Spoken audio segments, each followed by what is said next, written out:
Episode 3, Smoke Over Chinatown. The night smelled of ash and rain, the kind of mix that sticks in your coat and in your bones.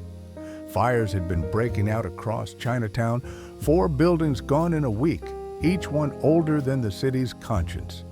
The cops called it bad wiring. I called it arson. That's when Mei Lin walked into my office. Small frame, sharp voice, eyes like a switchblade. She was a reporter for the Evening Herald and already knew my reputation. "Detective Mercer," she said, setting a charred jade pendant on my desk. "This was found in the rubble. Someone's trying to burn us out and the police won't touch it.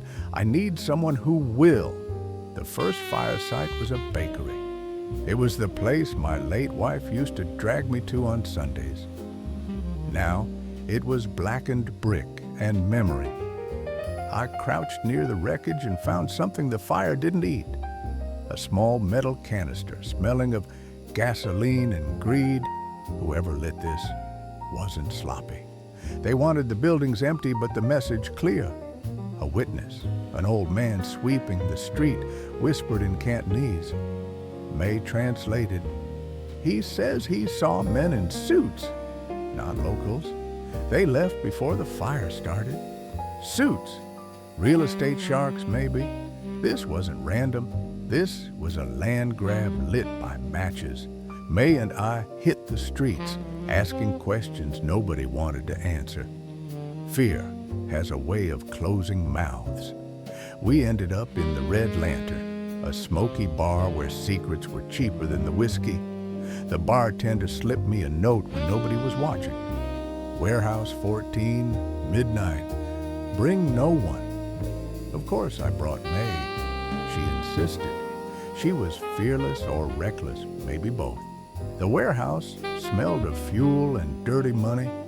Inside, we found crates of accelerant and boxes labeled with real estate company logos.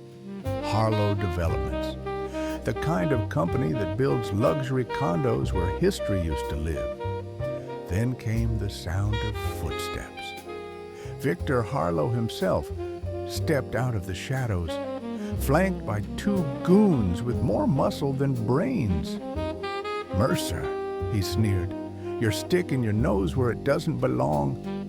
I smirked. "That's my specialty." One goon lunged. I swung first. The other reached for a gun. Mei smashed a crate into his knees. Flames licked the walls. Someone knocked over a lantern. The place was going up fast. Harlow bolted, but I caught him outside, coughing through the smoke.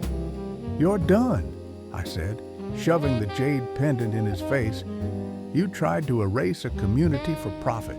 Now it's your turn to burn." The cops, finally willing to do their job when the evidence was handed to them, took him away.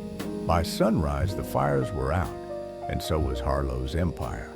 Chinatown would rebuild, stronger than before. Mei lit a cigarette and handed me the first draft of her article. "You're not as cynical as you look, Mercer," she said. I chuckled. "Don't ruin my reputation." She smiled, walked away, and left me with the smoke, the city, and the ghosts that never leave. If you like this story, then join me again next Wednesday for another story of my days as Detective Mercer.